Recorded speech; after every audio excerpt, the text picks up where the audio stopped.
No, Michael Jackson's plural, I reply, before reminding them the king of pop popped off some years ago, and we'll actually be seeing a musical extravaganza featuring people who vaguely resemble him.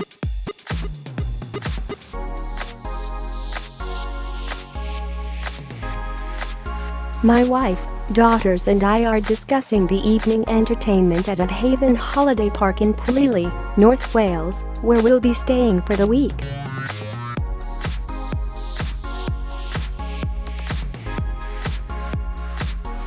Called Hafan y Mor, Haven by the Sea, it's a sprawling family-friendly site in the shadow of Snowdonia National Park. As a security man waves our car through the entrance gate, I tell the kids that according to legend, a fierce giant once lived on the slopes of Snowdon, Wales' highest mountain, and that he used to kill kings, shave off their beards, and weave the hair into a cloak he wore.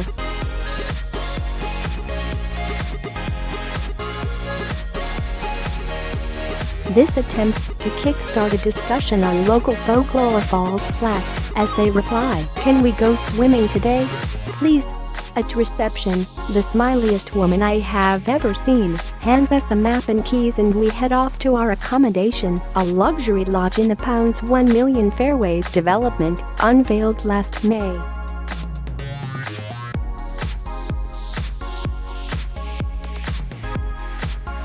En route, we pass parents with the occasional dog. Pets are welcome too, trailing behind their eager charges several on bikes, scooters, go-karts and even junior segways, which are all available for hire.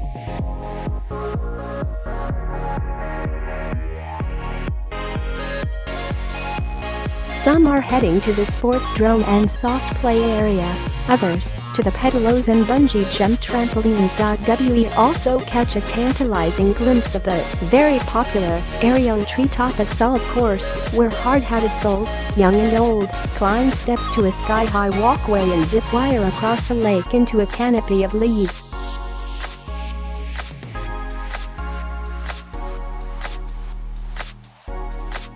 There are various dwellings at Haven, ranging from caravans and apartments to pine lodges with soaring triangular sides, great for pointing out a living example of isosceles to maths-inclined nippers.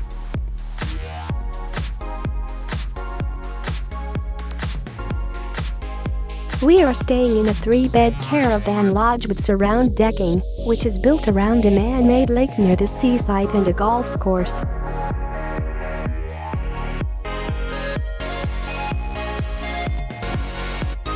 As we step inside our faux timber lodge, the kids run down the narrow hallway to backseat their beds. The wife and I gawk at the fully fitted kitchen and living room, with 2 plush sofas and a big flat-screen TV, and there's even carpet and curtains.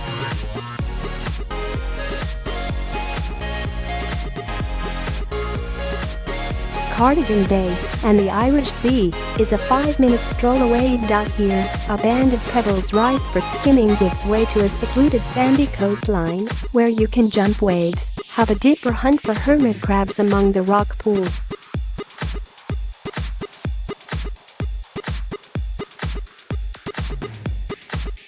Coastal walks along the cliffs command majestic views over the bay. Majestic apart from 2 sets of abandoned underwear we notice in the grass.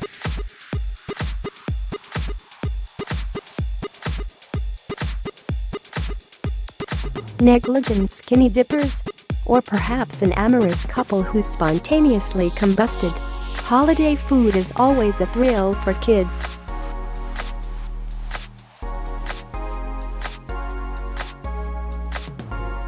Ours, aged 9, 11, and 12, get a mixture of mum cooking plus the occasional special outing. For self-catering, there are 2 well-stocked but slightly overpriced mini-marts on site, and we soon find the Asda, a 10-minute drive away.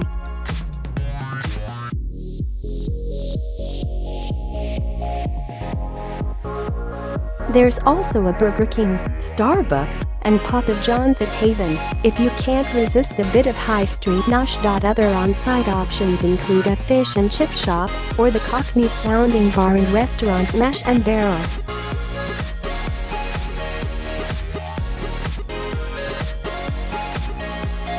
If you're going on a Haven holiday, it's best to buy activity bundles in advance, as A, it can work out cheaper than paying once you've arrived, and B, some activities have to be booked, otherwise they may not be available on the day you want, especially in peak season.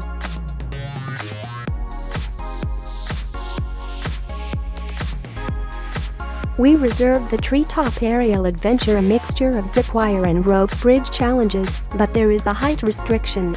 Our youngest was gutted she was too short.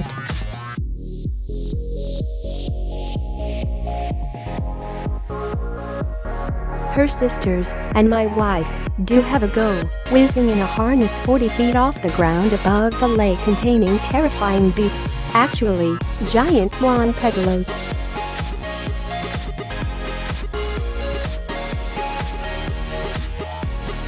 Some zip-wirers fail to land at the pole station at the other end and sit dangling in the air. If you do get stuck, staff are on standby to rescue you within minutes.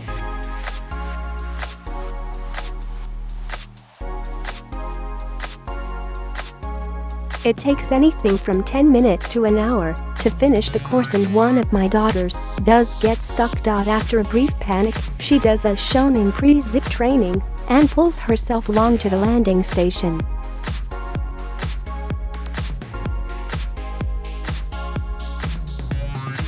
Meanwhile, for budding Bear Grylls, there is Nature Rocks. What sounds like an earthy album by 70s glam rockers Slade is in fact a lesson in outdoor skills.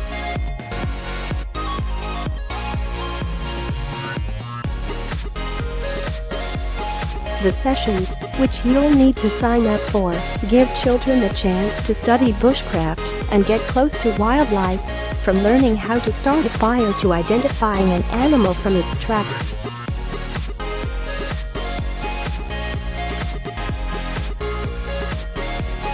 As for the splashaway pool complex, our daughters love it. The water's warm, the cues move fast, and the wave machine is a blast.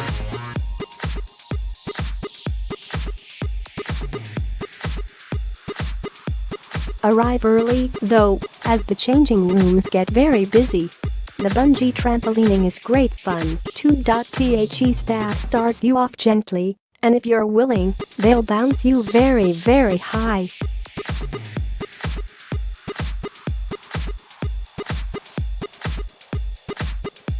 Meanwhile, beyond Haven lies a world rich in history and scenery to explore. A 20-minute drive away, we visit the Italian village of Portmarianaca, the setting for cult 1960s TV show The Prisoner.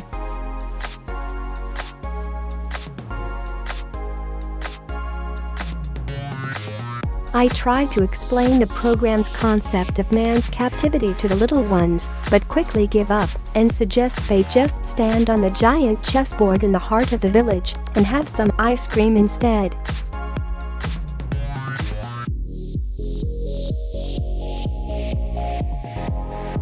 We also visit Pwllheli, a quaint little community surrounded by the gorgeous peaks of Snowdonia. It's also a short drive away via the sort of narrow country lane that car insurance policies are made for.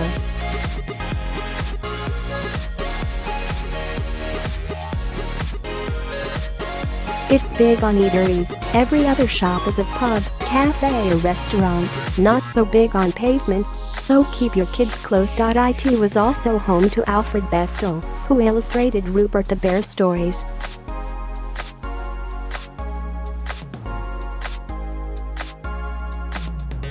Trivia: Bestel's illustration of singing frogs, which appeared in one Rupert annual, inspired Paul McCartney's We All Stand Together frog chorus ditty.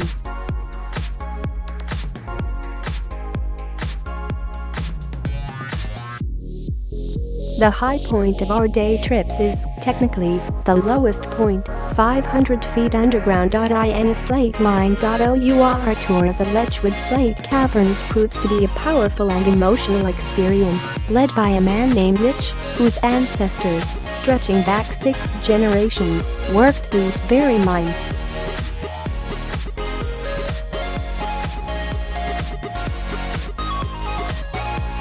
He tells us of how, in 19th century British mining communities, children as young as 12 would assist men as they searched for slate in candlelit darkness, in temperatures averaging 5°C.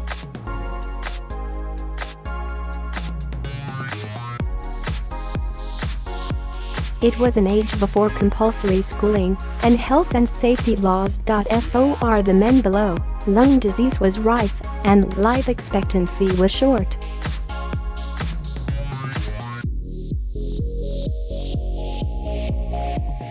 And they had just 3 days off a year: Christmas Day, Good Friday and Easter Monday. For my girls, with all the comforts of modern life, it's quite a wake-up call.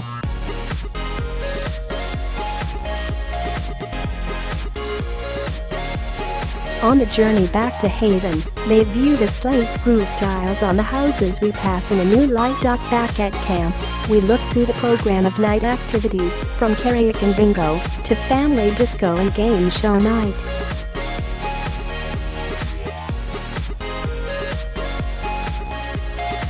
And, of course, that Michael Jackson theater performance.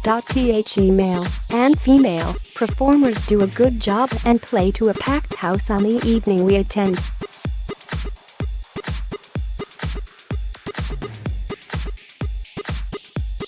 And as they belt out his hit songs, I look at my family, my very own pretty young things, and wonder if they'll remember the time they went to Haven in years to come, because as far as staycations go, it might be hard to beat it.